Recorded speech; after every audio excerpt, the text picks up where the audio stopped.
My name is Lila Carter, and my parents skipped my wedding for my sister's tropical vacation. They didn't miss it because of a medical emergency, or a missed flight, or a work crisis. They chose it, on purpose.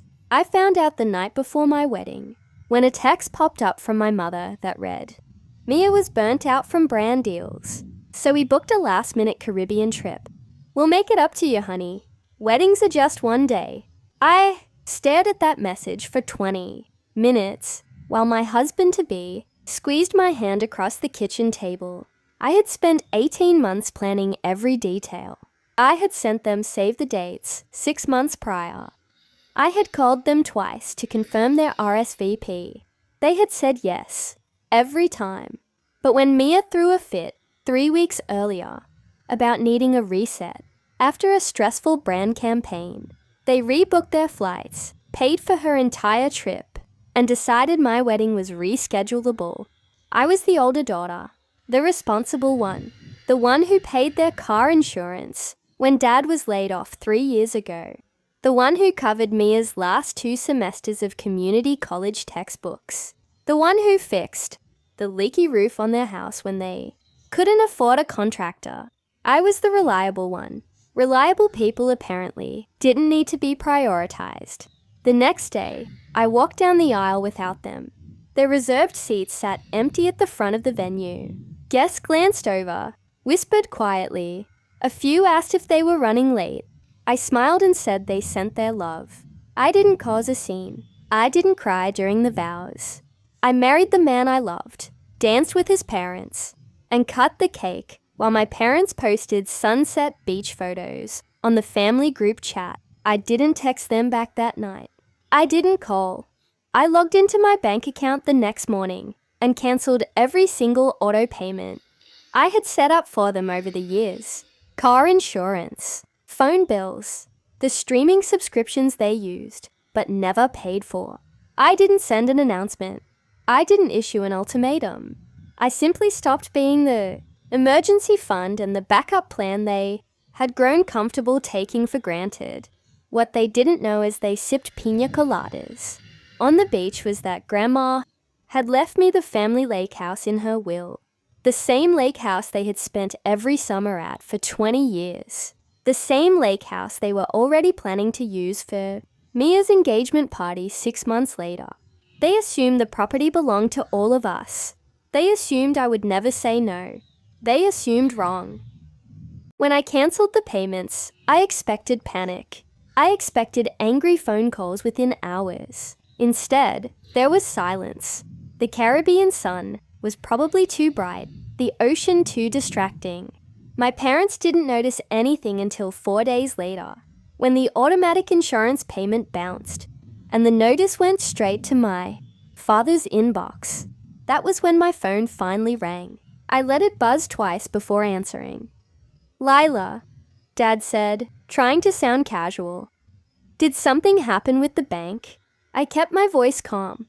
"No, the car insurance didn't go through. I cancelled it." Silence.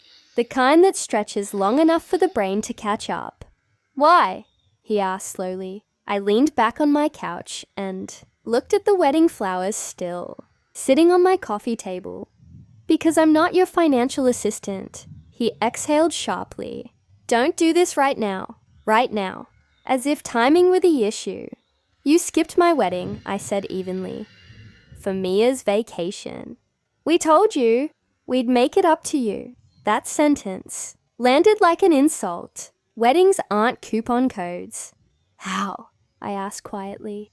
He didn't answer. Because there was no equivalent exchange, no gesture that balanced an empty aisle. He lowered his voice. "Your mother is upset." I almost laughed. "About what?" "About how you're reacting." I let that sink in. Not upset about missing my wedding. Upset about consequences. "You booked a beach resort," I said. "I booked a life." He muttered something under his breath. "We thought you'd understand." There it was. The phrase that had justified every imbalance for years. "You'll understand. You're mature. You're stable. You don't need us the way Mia does." I stood up and walked toward the window. staring out at the quiet neighborhood street. Understanding doesn't mean accepting. Disrespect. He didn't respond immediately. Mia needed this trip, he said finally. She's overwhelmed. I was getting married. That sentence felt heavier than anything else I'd said. He didn't argue with that. He just fell back into silence. The phone bill is due tomorrow, he added. Then pay it, I replied. We're tight this month. Of course they were. They had just funded a last-minute Caribbean reset. I didn't feel cruel. I felt accurate. I'm not funding the vacation aftermath, I said. He sighed deeply. You're punishing us. No, I corrected gently. I'm stopping. That distinction mattered. I wasn't seeking revenge. I was removing the cushion. When I hung up, my phone buzzed again, this time from Mia. A photo of her on the beach, sunglasses on, captioned, "Wish you were here." I stared at it for a long time before replying. I didn't send congratulations. I didn't send anger. I sent one sentence. You chose where you wanted to be. That message didn't need emojis. It didn't need elaboration. It was the truth. And the truth, unlike their vacation, wasn't refundable. They came home from the Caribbean, sunburned and defensive. I didn't see them immediately. Instead, I received 3 separate notifications in the same hour. A missed call from Mom, a text from Dad that read, "We need to talk," and an email from Mia asking if I could transfer the usual amount because her credit card minimum was due. I stared at the email longer than the others, not because of the money, but because of the assumption. The assumption that nothing had changed, that my wedding had been a scheduling inconvenience rather than a fracture. I replied only to my father. Sunday, noon, lake house. I didn't explain further. I didn't need to. The lake house had always been neutral ground, though technically it wasn't anymore. Grandma's will had surprised everyone. The property, 2 acres of waterfront land and a cedar cabin, was legally mine. She had told me once, quietly, that stability deserved inheritance. I didn't fully understand what she meant until recently. Sunday arrived grey and windless. I stood on the dock when their car pulled up. Mom stepped out first, scanning the shoreline like she was looking for an audience. Dad followed, carrying the familiar tightness in his jaw. Mia stayed in the passenger seat for a moment, before finally climbing out. No one hugged me. Why here? Mom asked immediately. Because this is mine, I replied. The words weren't loud. They were steady. Dad frowned. We've always shared this place. No, I said calmly. You used it. Grandma left it to me. That was the first crack in their posture. Mia crossed her arms. So what? You're holding the cabin hostage now. I met her eyes. I'm holding boundaries. We moved inside. The cedar walls smelled like lake water and old summers. I placed a folder on the kitchen table. It wasn't dramatic paperwork. It was simple. Property deed, payment records, cancelled auto transfers. You've been funding us for years, Mom said, voice tight. We thought you wanted to help. I flipped open the folder to a spreadsheet. I helped because I thought it was temporary. Dad scanned the totals and went quiet. The number was undeniable. You're making this transactional, Mia snapped. It always was, I replied. That silence hit harder than any argument. I looked at each of them in turn. You skipped my wedding, I said plainly. You posted beach photos during my first dance. And then you expected the bills to keep clearing. Mom's lips trembled slightly. We said we were sorry. You said you'd make it up to me. That's not the same thing. Dad rubbed his forehead. What do you want? There it was. The question they should have asked before booking flights. I looked out the cabin window toward the lake. I want you to stop assuming I'll always absorb the impact. Mia scoffed softly. So what? We're cut off. I shook my head. No, you're responsible. The difference felt enormous. For the first time, I wasn't threatening to leave the family. I was asking them to stand on their own. The cabin felt smaller once the truth was spoken out loud. No yelling followed. No dramatic collapse. Just the quiet discomfort of 3 people, realizing the foundation they'd leaned on was no longer cushioning their weight. My father sat down heavily at the kitchen table, staring at the spreadsheet again. "We didn't realize it added up like this," he muttered. I didn't respond. Of course they didn't. Convenience rarely feels expensive when someone else pays for it. My mother folded her hands tightly in her lap. "We thought you were fine," she said softly. "You've always been independent." Independent. That word had followed me my entire life. It sounded flattering until you realized it.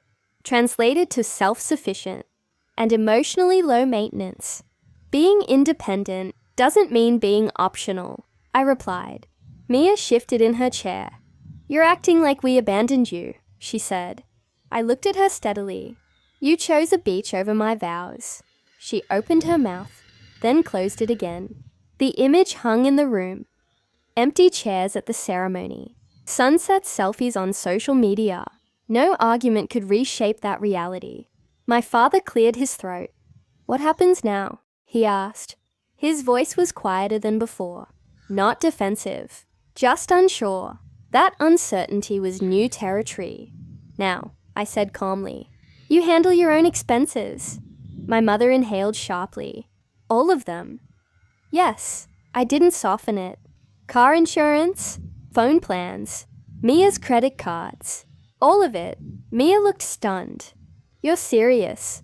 "Very." The word didn't carry anger. It carried resolve. Dad leaned back in his chair. "That's going to be difficult." I nodded. "I know. That was the point. Growth is rarely comfortable." My mother's voice cracked slightly. "We didn't mean to hurt you. Intent doesn't erase impact," I said gently. And impact doesn't disappear because it's inconvenient.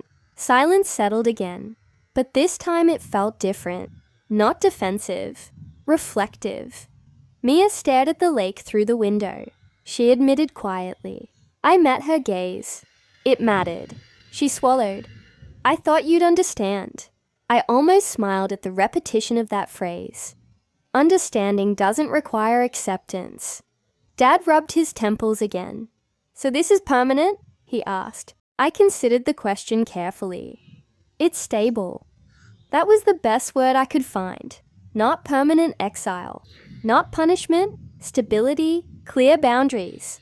Clear responsibilities. My mother looked around the cabin slowly. "And this place?" she asked. "It stays mine," I replied. "You're welcome here, but not by assumption." That landed gently but firmly. Mia finally stood up and walked toward the dock outside. I watched her go. My father followed more slowly. My mother lingered for a moment. "You've changed," she said quietly. I nodded once. Yes. She didn't argue. For once, she simply accepted it. And in that acceptance, Mia stood at the edge of the dock, staring down at her reflection in the water. I walked out and stood a few feet behind her. The wind had picked up slightly, breaking the smooth surface into ripples. "I didn't think you'd ever actually stop," she said, without turning around. I crossed my arms loosely. "Stop what?" "Carrying everything." There was no accusation in her voice now, just realization. I didn't either, I admitted. That felt honest. For years, I had believed being dependable was a permanent identity, not a choice. Mia finally turned to face me. "I never asked you to pay my credit card." "No," I said calmly. "You just let me." That truth wasn't cruel. It was clean. She swallowed. "I thought you liked being the responsible one." I looked at the water for a moment before answering. I liked helping. I didn't like being expected. That difference had taken me years to understand. Mia kicked lightly at a loose board on the dock. "Mom always said you were strong." "Strength isn't a savings account," I replied. She gave a short, almost embarrassed laugh. "Guess I never thought about where the money came from." "You didn't have to," I said. That was the problem. Back inside, My father was still at the table, reviewing the printed spreadsheet. He looked up when we entered. "We'll manage," he said. The statement wasn't defensive anymore. It was measured. "I know you will," I replied. That seemed to surprise him. My mother poured coffee into 4 mismatched mugs, like she was trying to reset the mood. "We'll adjust," she added quietly. That word, adjust, felt like progress. Not apology, not dramatic repentance, but awareness. Mia sat down across from me and leaned forward. "I'll get a second job if I have to," she said. I didn't react immediately. Or I could just stop, spending like I'm on vacation, all the time. That one earned the smallest smile from me. "That would help," I said gently. My father closed the folder and pushed it toward me. "You've been fair," he said. That word mattered. Fair, not harsh, not vindictive. Fair. For years, I had been the one making quiet adjustments to keep everything stable. Now they were adjusting. The responsibility felt balanced in a way it never had before. As we left the lake house that afternoon, my mother paused at the door. "You're still coming for Thanksgiving?" she asked. I considered it for a moment. "Yes," I said, "but I'm not bringing a checkbook." No one laughed, but no one argued either. The drive home felt lighter than the drive there. I hadn't cut them off. I hadn't stormed out. I hadn't burned bridges. I had simply stopped reinforcing a system that depended on my silence. That was the difference. The lake house remained mine. The bills remained theirs. The dynamic remained, but reshaped. And for the first time in years, I wasn't the invisible support beam holding everything up. I was standing on my own foundation. Thanksgiving came faster than I expected. Normally, the weeks leading up to it would have been filled with small reminders from my mother, requests to pick up, extra groceries, subtle hints about contributing to the turkey order, quiet assumptions that I would cover whatever was short. This time, there were none. I showed up at the house with a bottle of wine and nothing else. The absence of expectation was noticeable. My father had replaced the aging front porch railing himself. Mia had downgraded her car to something practical. Small changes, but visible ones. When I walked inside, no one commented on whether I had brought anything extra. We sat around the dining table like we always had, but the atmosphere felt steadier, not strained, not overly cautious, just adjusted. During dinner, my aunt casually asked how everyone was doing financially. My mother opened her mouth, then closed it, and looked at my father instead. "We're reorganizing," he said calmly.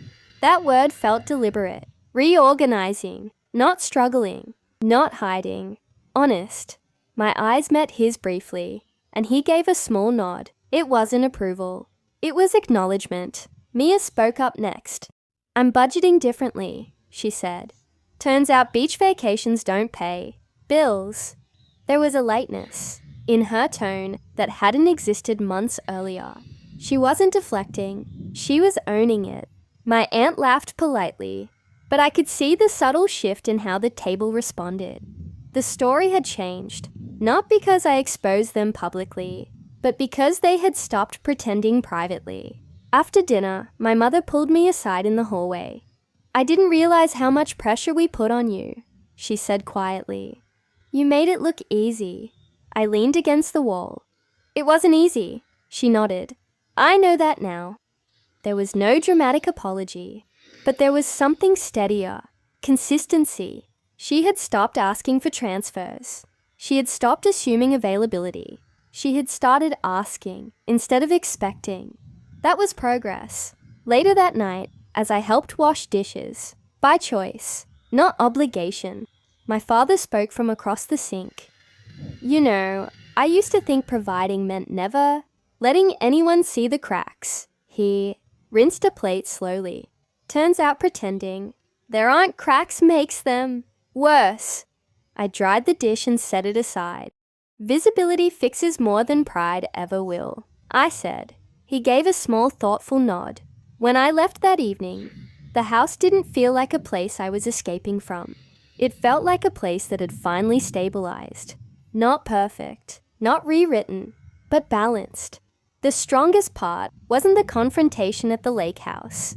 It was the quiet months afterward, where nothing dramatic happened, and that was exactly the point. I hadn't needed revenge. I needed redistribution.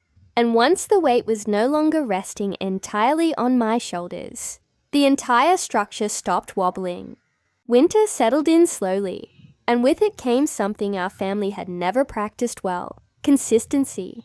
Not the dramatic kind, not a single grand apology, or a public declaration that everything had been wrong before. Instead, it showed up in quiet decisions. My father started sending me updates on the farm finances without being prompted. Just a simple email once a month with expenses listed clearly. My mother asked before making plans at the lake house.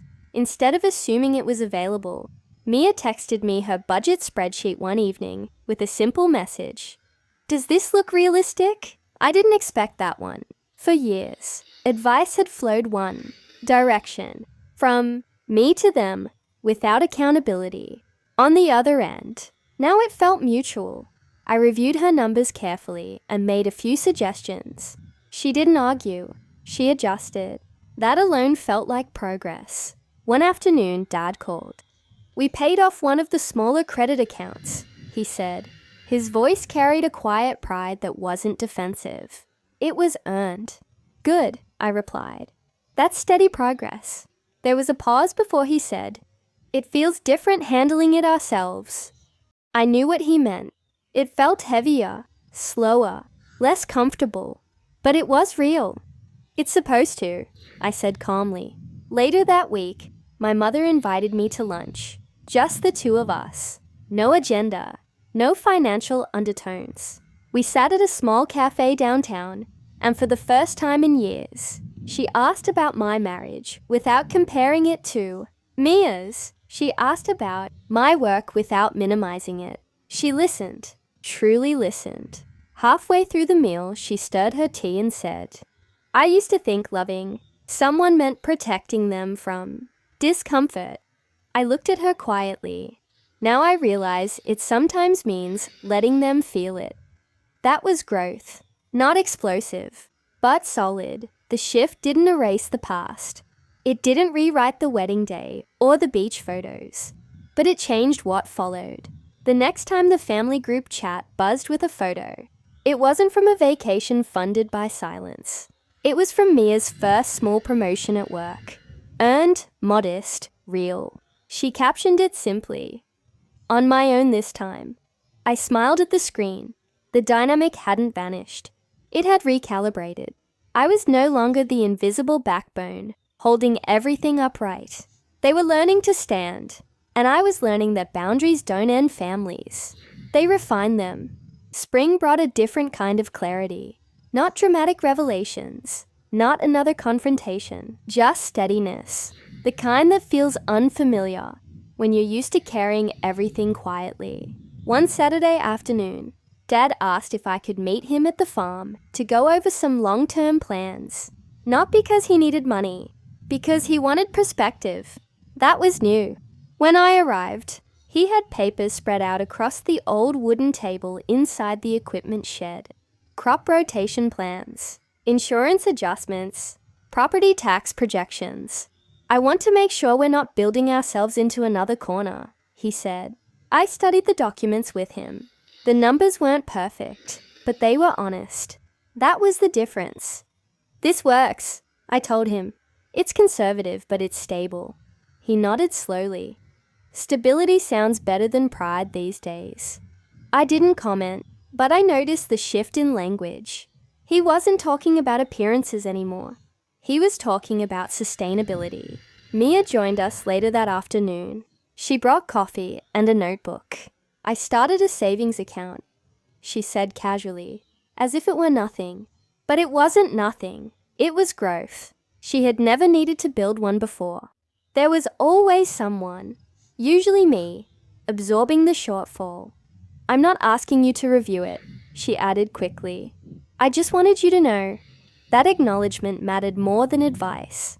It meant she understood the weight had changed hands. That evening, back at home, my mother called.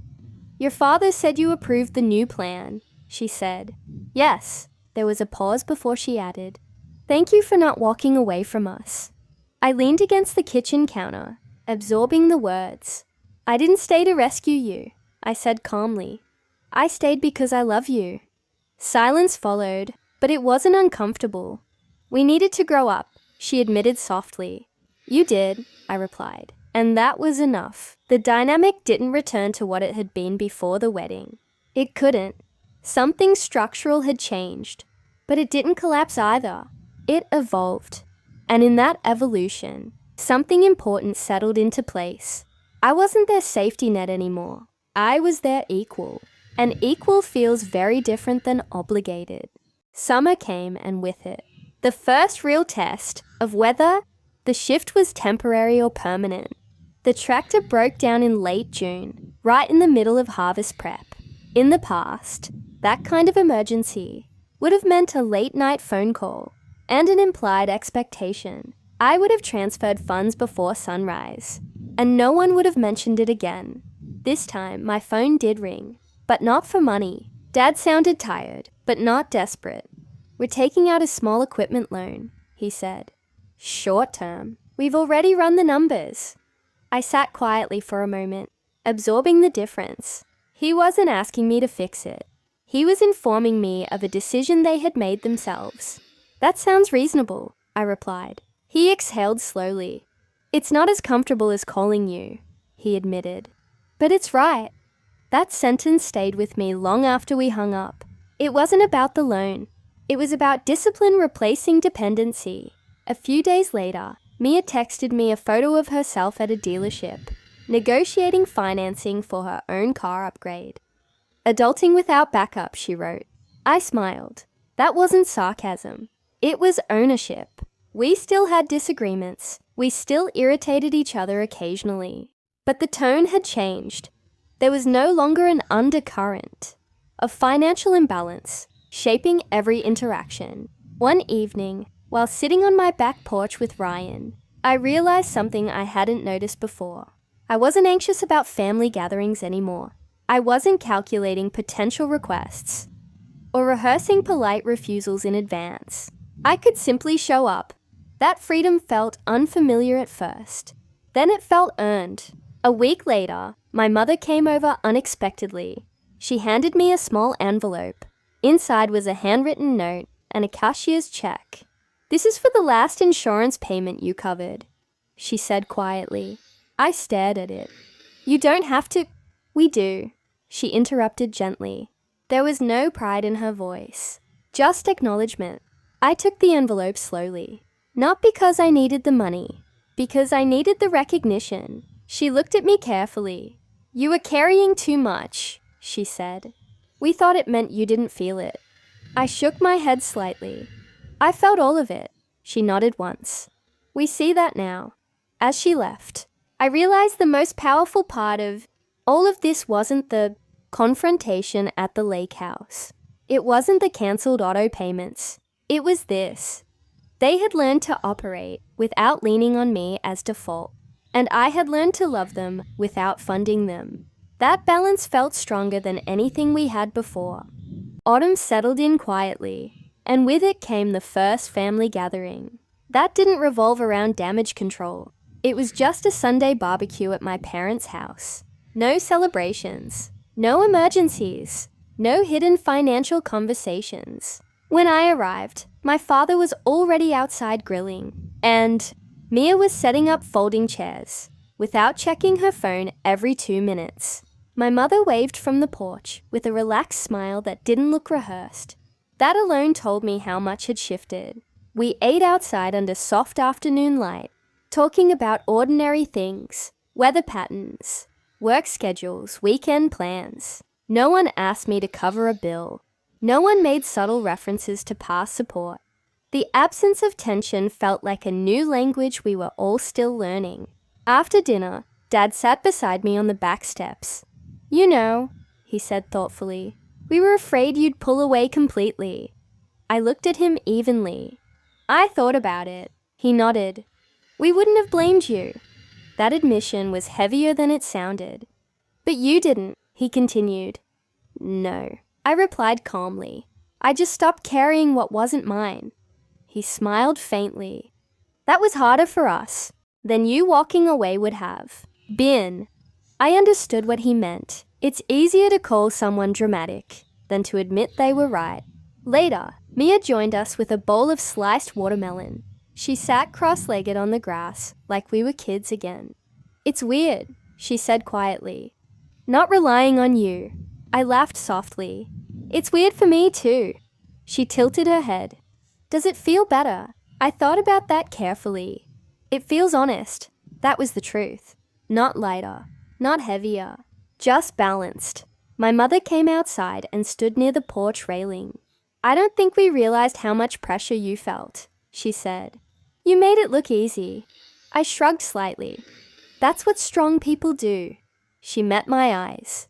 But strong people still deserve support. That sentence closed. Something quietly inside me.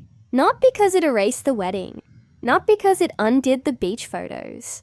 But because it acknowledged the imbalance without defending it. As the sun dipped lower, casting long shadows across the yard, I realized something simple and important. I hadn't destroyed the family. I had corrected its weight distribution. And sometimes that's all stability requires. Winter returned quietly, almost symbolically. A full year had passed since the wedding. Day where 2 empty chairs had said more than any argument ever could. I drove back to the lake house alone one afternoon, not because I needed to confront anything, but because I wanted to stand where the shift had begun. The dock looked the same. The water reflected the sky the same way it always had. The only thing that had changed was how I stood there. I no longer felt like someone bracing for impact. I felt steady. Later that evening, my parents joined me for dinner at the cabin. It wasn't an event. It wasn't a holiday. Just a shared meal. My father brought financial statements voluntarily, not because he needed approval, but because transparency had become habit. My mother helped set the table without tension. Mia arrived with homemade dessert she had paid for herself. No one mentioned the $93,000. No one referenced the cancelled payments. We didn't need to. The lesson had already settled into our behavior. At one point, my mother looked around the room and said quietly, I'm glad you didn't leave. I studied her carefully before answering. I didn't stay because it was easy. She nodded. I know. That was enough. After dinner, Dad and I stepped outside. The air was crisp. You showed us something important, he said. That support isn't the same as sacrifice. I let that sit. And that silence doesn't mean agreement, he added. I smiled faintly. It never did. He looked out over the lake and then back at me. You're still strong. I shrugged slightly. I just learned to put the weight down. That was the truth of it. The wedding wasn't the moment that broke the family. It was the moment that exposed how uneven things had become. And once exposed, we had 2 choices, collapse or adjust. We adjusted, not because it was dramatic, but because it was necessary. As I drove home that night, I thought about the girl who once believed love meant constant availability, who believed loyalty meant silent transfers and automatic yeses. She wasn't weak. She was conditioned. The difference now was awareness. I hadn't punished my family. I had recalibrated them. And in doing so, I recalibrated myself. My parents skipped my wedding for my sister's vacation. Months later, they learned something far more valuable than beachfront sunsets. They learned that love without respect isn't love at all. And I learned that strength isn't about carrying everyone. It's about knowing when to set them down. The following spring, I stood at the edge of the lake again, but this time I wasn't alone. My parents were beside me, and Mia was laughing behind us, arguing with Ryan about whose turn it was to light the grill. The scene wasn't perfect, but it was real. No hidden debts, no quiet transfers, no assumptions disguised as love. Just people learning how to exist without leaning unfairly on one another. A year ago, my wedding had felt like proof that I ranked below convenience. Now it felt like a catalyst. Not because it broke the family apart, but because it forced something long overdue: balance. My father spoke first, staring out at the water. I thought providing meant making sure no one felt uncomfortable, he said quietly. Turns out it meant being honest even when it is. I nodded. Comfort built on imbalance never lasts. My mother stepped closer and said something she had never said before. We confused your reliability with resilience. We assumed you didn't need support because you never asked. That was the root of it. I had never asked. I had handled. I had solved. I had absorbed. And because I did it well, they thought it cost me nothing. It did cost me, I replied calmly. But I'm not paying it anymore. No one argued. That was the shift.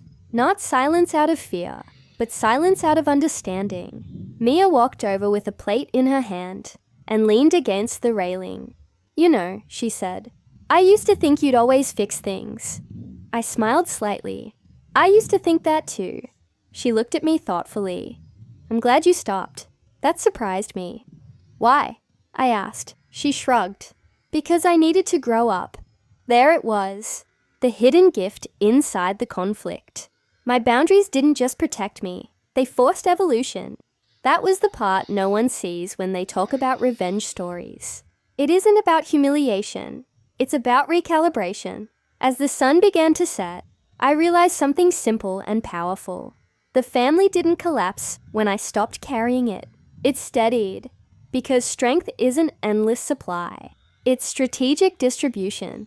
My parents skipped my wedding for my sister's vacation. They thought I would bend like I always had. Months later, they understood something different. Love doesn't demand payment. Loyalty doesn't come with invoices. And the strongest person in the room isn't the one who carries everyone. It's the one who knows when to set the weight down. That was the final lesson. Not dramatic, not explosive, just permanent. And that changed everything.